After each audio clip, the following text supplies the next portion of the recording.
Hello students, तो चलिए बच्चों, आज हम 11th केमिस्ट्री का एक नया और बेहतरीन टॉपिक स्टार्ट करने जा रहे हैं, लिमिटिंग रिएजेंट। तो बच्चों 11th केमिस्ट्री का यूनिट फर्स्ट में लिमिटिंग रिएजेंट जो बहुत ही इंपॉर्टेंट और बच्चे इसको बहुत ही हार्ड टॉपिक मानते हैं, जिसमें ऐसे क्वेश्चन करने में बड़ी दिक्कत क्रिएट होती है इसमें बच्चों को। तो बच्चों आज हम ये टॉपिक बहुत ही ईजी तरीके से आपको क्लियर कराने जा रहे हैं। तो बहुत अच्छे से, बहुत ध्यान से इस टॉपिक को देखना है और फेयर कॉपी पर बहुत अच्छे से इसके कंटेंट को नोट करना है, और जितने भी मैं एग्जाम्पल कराऊँ, क्वेश्चन कराऊँ, आपको उसी हिसाब से क्वेश्चन को सॉल्व करना है, ठीक है ना। वीडियो के बाद में गारंटी है बच्चों कि कोई भी स्कूल लेवल का कोई भी क्वेश्चन हो या कॉम्पिटिटिव लेवल, चाहे NEET, JEE mains, advance level का कोई भी क्वेश्चन हो, वो बहुत आराम से, बहुत अच्छे से आप उसको आराम से कर जाएंगे, ठीक बच्चों। तो हम समझने जा रहे हैं लिमिटिंग रिएजेंट होता क्या है। इससे पहले की वीडियो में लेक्चर में बना चुका हूं बच्चों, ठीक है ना। तो आप उनको अच्छे से देख लेना, क्योंकि ये जो बेसिक कॉन्सेप्ट ऑफ केमिस्ट्री है उसमें मोल कॉन्सेप्ट को समझना बहुत ज़रूरी होता है, राइट। इसमें आगे के जितने भी केमिस्ट्री के टॉपिक आएंगे उसमें मोल कॉन्सेप्ट एक बहुत ही इंपॉर्टेंट रोल प्ले करता है बच्चों, ठीक है। तो इस टॉपिक को, इन टॉपिक जो मैं बता रहा हूँ आपको, इन टॉपिक को बहुत ही अच्छे से आपको समझना है, बहुत ही अच्छे से आपको गेन करना है इसको, राइट। और वो अच्छे से आप इसे समझ तभी पाएंगे बच्चों जब आप इसके कंटेंट को आप अच्छे से नोट करेंगे, राइट। चलिए तो हम शुरू कर रहे हैं लिमिटिंग रिएजेंट। तो बच्चों लिमिटिंग रिएजेंट होता क्या है, व्हाट इज लिमिटिंग रिएजेंट। ये लिमिटिंग रिएजेंट मतलब क्या है इसका। बच्चों लिमिटिंग रिएजेंट का मतलब इसके वर्ड से ही, इसके वर्ड से एक मीनिंग निकल रही है। लिमिटिंग मतलब जिसकी अमाउंट लिमिट हो, रिएक्शन में जिसकी अमाउंट लिमिटेड होती है, जो कंप्लीटली कंज्यूम हो जाता है, उसे हम लिमिटिंग रिएजेंट बोलते हैं। क्या बोलते हैं बच्चों इसको? लिमिटिंग रिएजेंट बोलते हैं। अब जनरली क्या होगा, लिमिटिंग रिएजेंट हम कहाँ पर यूज करेंगे, किस रिएक्शन में हम लिमिटिंग रिएजेंट निकाल सकते हैं, किस में नहीं निकाल सकते हैं, उस चीज़ को पहले आप बहुत ही ब्रीफली, बहुत ही अच्छे से आप समझेंगे जो मैं आपको बताने जा रहा हूँ। बेटा अगर कोई भी रिएक्शन है, जैसे मैंने लिखा है यहाँ पर ये 2A मान ले कोई रिएक्शन है, प्लस B इक्वल टू यहाँ पर C बनता है प्रोडक्ट, राइट।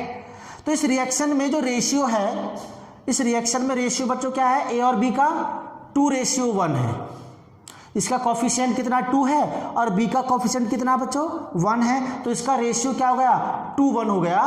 तो 2:1 हो गया तो क्या होगा, इसमें मान लिया यहाँ पर 2 मोल है, तो A के 2 मोल B के 1 मोल के साथ में रिएक्ट करेगा कंप्लीटली, तो क्या बन जाएगा बच्चों आपका C बनेगा।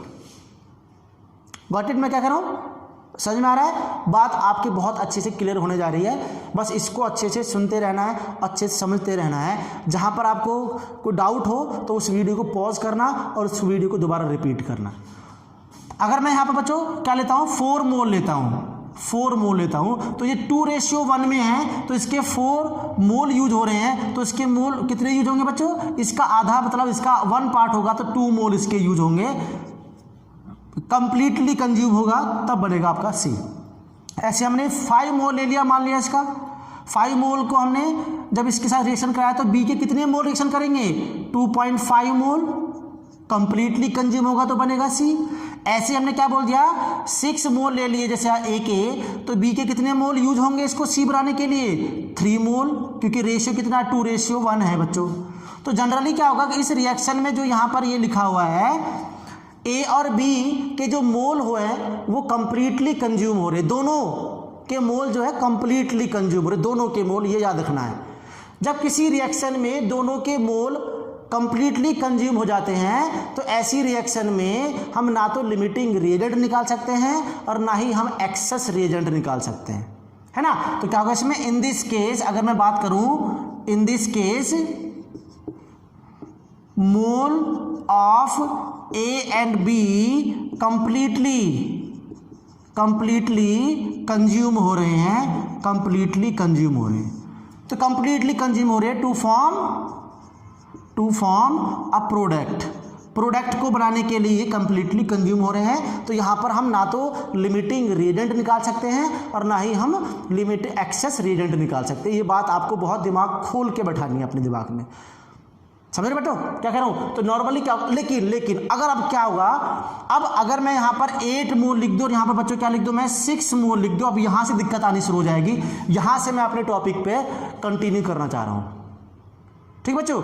यहाँ पर कोई दिक्कत ना था, ये हमारा केस फर्स्ट हो गया, ये हमारा केस फर्स्ट हो गया। इसको मैं केस सेकंड बना देता हूँ समझने के लिए। ये हमारा केस सेकंड हो गया जब ए का मोल मैंने रेशियो 2:1 ही है, रेशियो 2:1 ही है, उसमें 8 मोल ले लिया और यहाँ पर क्या ले लिया बच्चों, 6 मोल ले लिया। अब दिक्कत हो गई, अब कंप्लीटली कंज्यूम नहीं होता। इसके 6 मोल 3 मोल से रिएक्शन कर रहे थे तो बन रहा था प्रोडक्ट कंप्लीटली। 6 मोल के पूरे कंज्यूम हो गए, 3 मोल पूरे के पूरे कंज्यूम हो गए, कुछ बचा ही नहीं बाद में, सारा सी में कन्वर्ट हो गया। लेकिन यहाँ पर दिक्कत आ गई, 8 मोल है, यहाँ पर 6 मोल है, तो इसका मतलब 2:1 है। जब इसके 8 मोल है तो इसका कितने मोल यूज होंगे, 4 मोल यूज होंगे, 2 मोल बच गए। तो अब यहाँ से दिक्कत आना शुरू हो गई, यहाँ से दिक्कत आना शुरू हो गई, क्योंकि अब तक तो हम बात कर रहे थे जो हमने पहले लेक्चर में लिया है, अब तक तो हम इसकी बात कर रहे थे ऊपर। अब दिक्कत आनी शुरू हुई क्योंकि जब मोल एक्सेस में बच जाए तो क्या होगा, यहाँ पर जब 8 मोल इसमें यूज होगा तो इसके 4 मोल यूज, 4 मोल क्या होंगे, कंज्यूम होंगे, 4 मोल कंज्यूम, ये 4 मोल कंज्यूम होंगे। बट कितने मोल बच गए इसमें से, 2 moles remains in the flask. जिस फ्लास्क में रिएक्शन हो रही है इसमें 2 मोल फालतू के बच गए, एक्सेस में बच गए। तो जो एक्सेस में बचा उसको क्या टर्म दे दिया मैंने, एक्सेस रिएजेंट। अब मैं यहां पर बात करूं कि इन दोनों में से कौन सा लिमिटिंग हो गया, जो कंप्लीटली कंज्यूम हो जाता है वही लिमिटिंग रिएजेंट हुआ। तो 6B के 6 मोल तो कंप्लीटली यूज नहीं हुए थे ना, कंप्लीटली यूज कौन सा हुआ था, 8 मोल।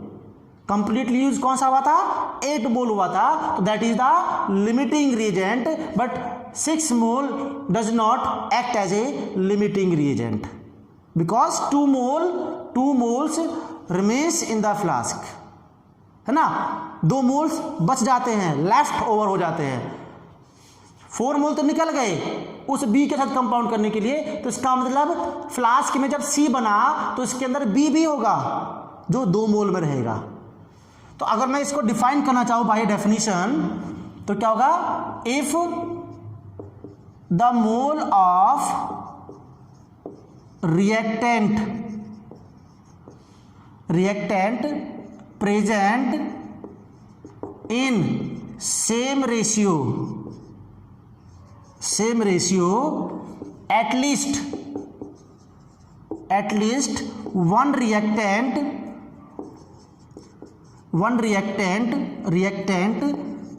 completely consume,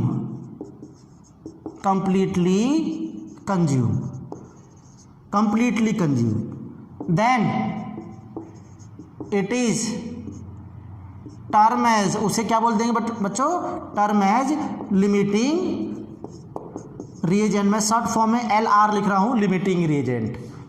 and the reagent that left over in the flask, जो फ्लास्क में बच जाता है, and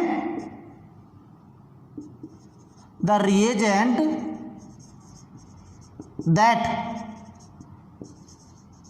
left over in the flask में जो बच जाता है called एक्सेस रिएजेंट। उसे क्या बोलते हैं बच्चों, एक्सेस रिएजेंट बोलते हैं। तो इस बात को आपको बहुत अच्छे से समझना पड़ेगा कि लिमिटिंग रिएजेंट कौन सा होता है और एक्सेस रिएजेंट बोलते हैं। तो अब इस बी केस में अगर मैं बात करूं कि ए के जो 8 मोल है वो बी के कितने मोल से रिएक्ट कर पा रहा है, 4 मोल से। तो इसका मतलब ये तो कंप्लीटली कंज्यूम हो गया ना बच्चों, ये तो कंप्लीटली कंज्यूम हो गया। तो इसका मतलब 8 मोल जो हो गया that is called limiting reagent. क्या बोल दोगे आप इसको, लिमिटिंग रिएजेंट बोल देंगे।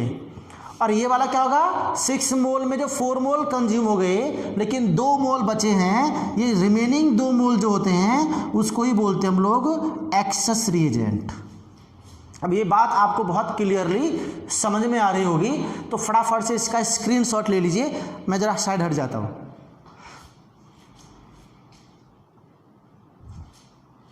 ले लिया बच्चों, चलिए नेक्स्ट देखते हैं हम लोग इसमें आगे।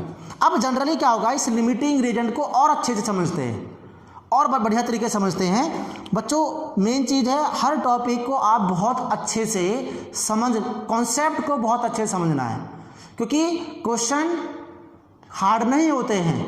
क्वेश्चन हार्ड तब बन जाते हैं जब हमारा कॉन्सेप्ट क्लियर नहीं होता है।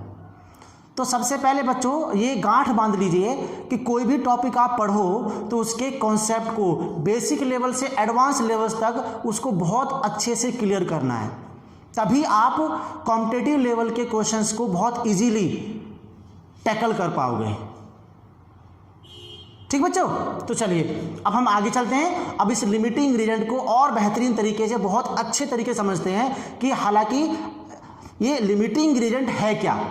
तो ये चीज़ हमने इतना प्रीफेस लिखा है तो हमने समझ में आ गया कि रिएक्शन में जो कंप्लीटली कंज्यूम हो जाए, जल्दी से नहीं, तो कंप्लीटली कंज्यूम हो जाए वो लिमिटिंग रिएजेंट, और जो रिएक्शन करने के बाद में जो लेफ्ट ओवर हो जाए, जो बाद में बच जाए, उसे ही क्या बोलेंगे बच्चों हम लोग, एक्सेस रिएजेंट। राइट।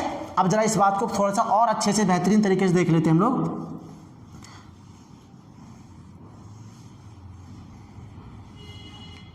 जैसे मैंने एग्जांपल लिया है कि यहाँ पर मैंने मान लिया है x और ये b से बन x और y है यहाँ पर बच्चों, और यहाँ पर बन गया z। ठीक है, इसमें क्या ले लिया, यहाँ पर ये 2y है, इसमें कितने बच्चों, यहाँ पर 2 मोल है इसके, और इसके मान लिया आपका 100 मोल है, 100 मोल है। तो हमें क्या करना है, यहाँ पर रेशियो कितना बच्चों, 1:2 है, ये समझ में आ गया, 1:2 है। तो इसका मतलब इसके 2 मोल, ध्यान देना, इसके 2 मोल हैं, तो इसका मतलब इसके 2 मोल होगा तो इसका 2 रेशियो कितना हो गया, इसके 4 मोल यूज होंगे। समझना बात को मैं क्या कह रहा हूँ। जब इसके x के एक एटम के अंदर 2 मॉलिक्यूल है तो y के 2 एटम कितने यूज होंगे, 4 मोल होंगे। तो जनरली क्या होगा, इसके 4 मोल कंप्लीटली या यूज या रिएक्ट कह सकते हैं, रिएक्ट विद x। तो 4 मोल रिएक्ट कर रहे हैं, 4 मोल रिएक्ट कर रहे हैं, है ना। रिमेनिंग क्या होगा, रिमेनिंग कितना, 96 मोल जो बचे बच्चों, वही क्या होगा आपका एक्सेस रिएजेंट है। क्या होगा, वो एक्सेस रिएजेंट है। और इस रिएक्शन में कंप्लीटली भाई 100 के 100 तो यूज नहीं हो रहे ना, 100 में से केवल 4 ही यूज हो रहे थे। तो कंप्लीटली यूज क्या हो रहा है, ये कंप्लीटली यूज हो रहा है, ये कंप्लीटली कंज्यूम हो रहा है, कंप्लीटली कंज्यूम हो रहा है। तो इसका मतलब क्या होगा, ये लिमिटिंग रिएजेंट है, लिमिटिंग रिएजेंट है। राइट। अब इस चीज़ को देखो बेटा, बहुत ही सिंपल तरीके से एक एग्जांपल देके मैं समझाता हूँ कि जैसे आप लोग हमारे घर में कोई गेस्ट आता है, राइट, और गेस्ट आता है तो क्या करते हैं, हमें उनके लिए टी सर्व करनी होती है, तो हमें उसको उनके लिए चाय बनानी है मान लिया। लेकिन किचन में घर में हमारे 1 कप ही मिल्क है, केवल क्या है, 1 कप मिल्क है, और शुगर जो है वो बहुत बड़ा फ्लास्क में भरा हुआ है, शुगर बहुत ज़्यादा अमाउंट में है, लेकिन कप जो है केवल मिल्क 1 कप ही है। तो बच्चों क्या होगा कि यहाँ पर देखो ध्यान से, यहाँ पर मान लीजिए यहाँ पर 1 कप है जिसके अंदर क्या होगा, यहाँ पर हमारा मिल्क है, केवल 1 कप मिल्क है, लेकिन ये यहाँ पर बहुत बड़ा बर्नर लगा हुआ है, इस बर्नर में क्या होगा, चीनी भरी हुई है, शुगर भरी हुई है, इसको मैंने शुगर बोल दिया। अब समझना, इसका एक कॉन्सेप्ट क्लियर होने जा रहा है, इससे बहुत ही इंपॉर्टेंट कॉन्सेप्ट क्लियर होने जा रहा है।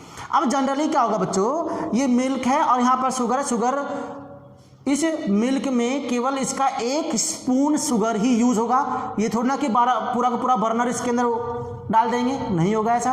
तो मिल्क से टी बनाने के लिए उसमें केवल 1 स्पून क्या चाहिए, शुगर चाहिए। तो जनरली क्या होगा, शुगर तो बहुत सारा है, शुगर कंप्लीटली कंज्यूम नहीं होगा, शुगर का कुछ पार्ट ही कंज्यूम होगा, बाकी मिल्क पूरा कंज्यूम होगा, क्योंकि हमें क्या करना है, एक कप टी बनाना है। तो एक कप टी बनाने के लिए पूरा का पूरा कप ऑफ मिल्क जो होगा वो कंप्लीटली यूज हो जाएगा, बट शुगर का केवल 1 स्पून ही उसमें यूज होगा, राइट, 1 स्पून ही यूज होगा। तो जनरली क्या होगा, यहां से क्या बनेगा, कितने कप टी बनेगी भाई, समझना, बोलना कितने कप टी बनेगी, यहां पर केवल 1 कप ऑफ टी बनेगा। तो यहां से बेटा एक बात मेरी क्लियर होने जा रही है अब, कि प्रोडक्ट का amount always depend upon limiting reagent, क्योंकि यहां पर मिल्क जो हो गया बच्चों वो क्या हो गया, ये हमारा लिमिटिंग रिएजेंट हो गया। बहुत क्लियरली बात समझ में आई अब आपको, मिल्क क्या हो गया, हमारा लिमिटिंग रिएजेंट हो गया, क्योंकि ये कंप्लीटली कंज्यूम, शुगर नहीं हो रहा कंप्लीटली कंज्यूम, शुगर नहीं हो रहा कंप्लीटली कंज्यूम, राइट। तो क्या होगा, और except 1 spoon sugar, 1 spoon sugar के अलावा, except 1 spoon sugar are excess reagent की तरह बिहेव करेगा, क्योंकि इसमें 1 स्पून शुगर ही डालेंगे तभी तो क्या बनेगा, टी बनेगा ना। तो यहां पर क्या होगा, ये हमारा प्रोडक्ट हो गया, ये हमारा रिएक्टेंट हो गया, जो हमारा लिमिटिंग रिएजेंट है। बात बहुत क्लियरली समझना बेटा, बहुत ही इंपॉर्टेंट पॉइंट बता रहा हूं मैं आपको इस चीज का, क्योंकि सबसे पहले लिमिटिंग रिएजेंट होता क्या है, पहले इस बात को आपको समझना है, इसके बाद में आप क्वेश्चंस को, बहुत अच्छे क्वेश्चंस को कर पाएंगे। Got it. तो ये चीज हमारा लिमिटिंग रिएजेंट को समझने का बहुत आसान सा मैंने तरीका बताया, कि हमारा मिल्क है, शुगर है, मिल्क केवल 1 कप है, तो इसका मतलब 1 कप से केवल 1 कप टी ही बनेगा। तो हमें ये समझ में आ गया बच्चों कि लिमिटिंग रिएजेंट, यहां पे मैंने क्या बोला, नोट लिख दिया, बना दिया, formation of product always depend upon the limiting reagent, हमेशा लिमिटिंग रिएजेंट पर डिपेंड करता है, एक्सेस पर नहीं, लिमिटिंग रिएजेंट पर डिपेंड करता है। जैसे लिमिटिंग रिएजेंट खत्म हुआ, प्रोडक्ट का फॉर्मेशन भी स्टॉप हो जाएगा, बंद हो जाएगा, राइट। जब तक ये लिमिटिंग इंग्रेडिएंट रहेगा तब तक वो इसके साथ रिएक्ट करके ये बनाता रहेगा, लेकिन जैसे ही मिल्क खत्म हुआ तो इसका मतलब हम दूसरा कप ऑफ टी नहीं बना सकते हैं, दूसरा कप, चाय का कप हम नहीं बना सकते हैं, दूसरी चाय नहीं बना सकते हैं, क्योंकि ये खत्म हो गया, लिमिट हो गया इसका। जब तक लिमिटिंग इंग्रेडिएंट रहेगा तब तक ये प्रोडक्ट फॉर्मेशन होता रहेगा, जैसे ही खत्म हुआ वैसे ही। अब शुगर तो बहुत सारी चीज, क्या करेंगे शुगर का, केवल अकेले शुगर से टी नहीं बनेगी, चाय नहीं बनेगी, उसके लिए मिल्क होना जरूरी होता है। ठीक बच्चे, तो यहां से बात समझ में आई, चलिए वेरी गुड, बहुत बढ़िया।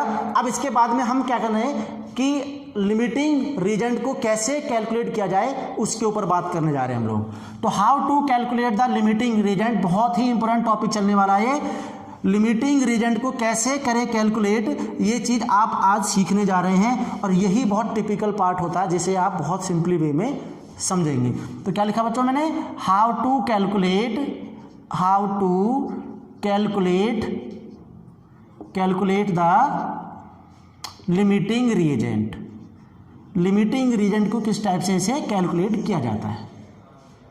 अब बच्चों कैलकुलेट किया जाता है तो हमने यहां पर क्या लिखा, ध्यान देना बच्चों, मैंने a plus B equal to मैंने c लिखा, और आगे लिख दिया coefficient x, coefficient y, coefficient z, 1 2 3 4 जो भी आप मानना चाहें, तो कॉफिशिएंट मैंने लिख दिया यहाँ पर।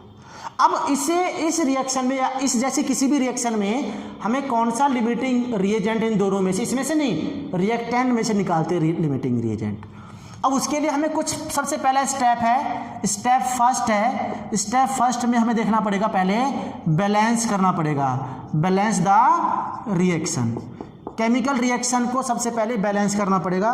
पहली इसकी पहला रूल है, रूल पहला है कि इसको हमें बैलेंस करना पड़ेगा, बहुत ध्यान से देखना बच्चों। Second, find the mole of each component, हर एक कंपोनेंट का हमें मोल निकालना पड़ेगा। अब मोल हमने पिछली वीडियोज में हमने अच्छे से आपको निकालना सिखाया है। कैसे मोल कैसे निकालेगा बेटा, ए का मोल निकाल दिया, मान लिया Na, बी का मोल निकाल दिया हमने NB, N का मतलब मोल ऑफ B, और यहां पर लिख दिया मैंने NC। ठीक है। थर्ड देखो यहां पर, थर्ड देखो हमने यहां पर, थर्ड क्या होगा, हमें फाइंड करना है ratio, find the ratio. Ratio किसका है, mole upon stoichiometric coefficient. Stoichiometric coefficient क्या है, XYZ। तो क्या कर दिया मैंने, देखो बेटा, Na upon X, NB upon Y, NC upon Z। तो इन दोनों रिएक्टेंट में से smallest value is limiting reagent. इन दोनों में से जो रेशियो का जो स्मॉलेस्ट वैल्यू आएगा वही हमारा क्या होगा, लिमिटिंग रिएजेंट होगा। बात समझना मैंने क्या बोला, फर्स्ट स्टेप में रिएक्शन को बैलेंस करना सीखा, सीखा का मतलब बैलेंस किया उसको। बिना बैलेंस किए रिएक्शन में हमारा करेक्ट आंसर नहीं आ पाएगा, गलत ही गलत आएगा। दूसरे में क्या कर दिया हमने, मोल निकाला। अगर नहीं दिए हैं तो मोल निकालिए, अगर दिए हुए हैं तो कोई बात ही नहीं, फिर तो मोल सीधा सीधा रख देंगे इसमें। तीसरे स्टेप में क्या करना है, हमें कोफिशिएंट निकालना बच्चों। तीसरे स्टेप में क्या निकालना है, कोफिशिएंट निकालना है। फोर्थ स्टेप में बेटा हमने क्या करना है, हमें मोल मोल फॉर्मेशन ऑफ प्रोडक्ट का अगर पूछे तो फोर्थ स्टेप भी आप देख लीजिए यहां पर, step fourth, to find the product. Product को फाइंड करने के लिए we use mole analysis. Mole of किसका, ये मोल ऑफ लिमिटिंग रिएजेंट है और ये मोल ऑफ प्रोडक्ट है। इन दोनों का हमें एनालिसिस करना है। तो हम प्रोडक्ट का क्या निकाल सकते हैं, मोल निकाल सकते हैं, अमाउंट निकाल सकते हैं, वॉल्यूम निकाल सकते हैं, कुछ भी निकाल सकते हैं। तो ये 4 स्टेप है जो बहुत ही वेरी वेरी वेरी इंपॉर्टेंट है आपके लिए, ठीक है ना। अब इसके ऊपर हम न्यूमेरिकल करेंगे, तो फटाफट से इसका एक स्क्रीनशॉट ले लीजिए जल्दी से।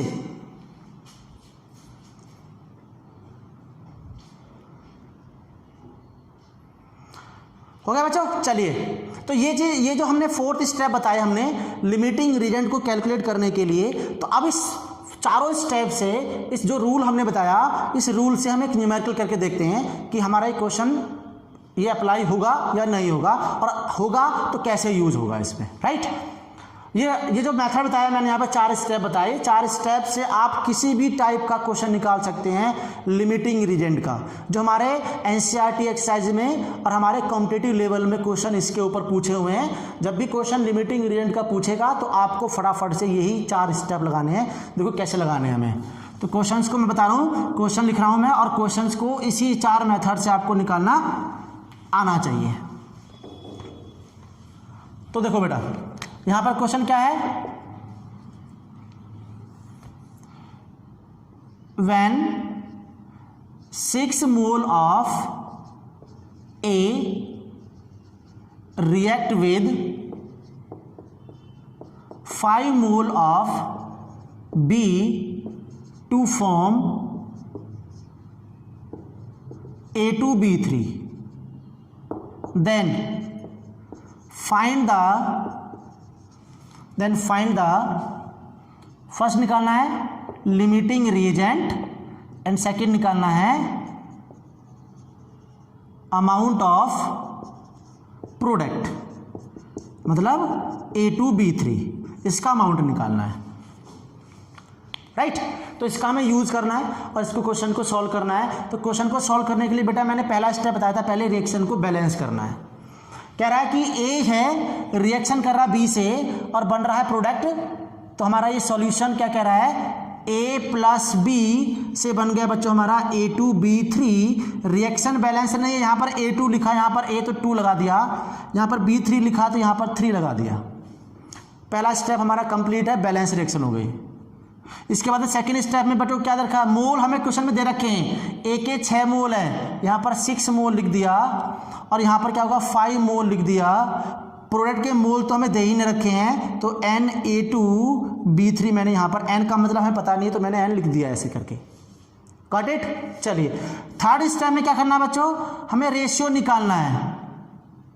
रेशियो निकालना है। रेशियो किसका निकालना है? मोल का अपॉन उसके कॉफिशिएंट का। कितना कॉफिशिएंट बच्चों? 2। कितना है मोल? कितना है? 5/3। और यहाँ पर तो कॉफिशिएंट कितना है? Na2B3 अपॉन आगे 1 कॉफिशिएंट है तो 1 लिख दीजिए। अब इन दोनों को डिवाइड करेंगे तो कितना आएगा बच्चों? 3 मोल आ रहे हैं इसको डिवाइड करने पर। इसके कितने मोल आ रहे हैं? 1.6 मोल आ रहे हैं। इस दोनों में से स्मॉलेस्ट वैल्यू कौन सा है? 1.6। That is the limiting reagent. यही हमारा क्या होगा बच्चों? लिमिटिंग रिएजेंट होगा। तो बहुत ही सिंपल वे में हम किसी भी रिएक्शन के अंदर लिमिटिंग रिएजेंट निकाल सकते हैं। लिमिटिंग रिएजेंट निकाल सकते हैं। Very very important. अब सुनो ध्यान से, सेकेंड स्टेप में हमारा ए तो खत्म हो गया, हमारा बी पार्ट है अमाउंट निकालना है। और बेटा प्रोडक्ट हमेशा किस पर डिपेंड करता है? लिमिटिंग रिएजेंट पर। तो क्या करना पड़ेगा हमें? मोल ऑफ लिमिटिंग रिएजेंट को एनालिसिस करना पड़ेगा मोल ऑफ प्रोडक्ट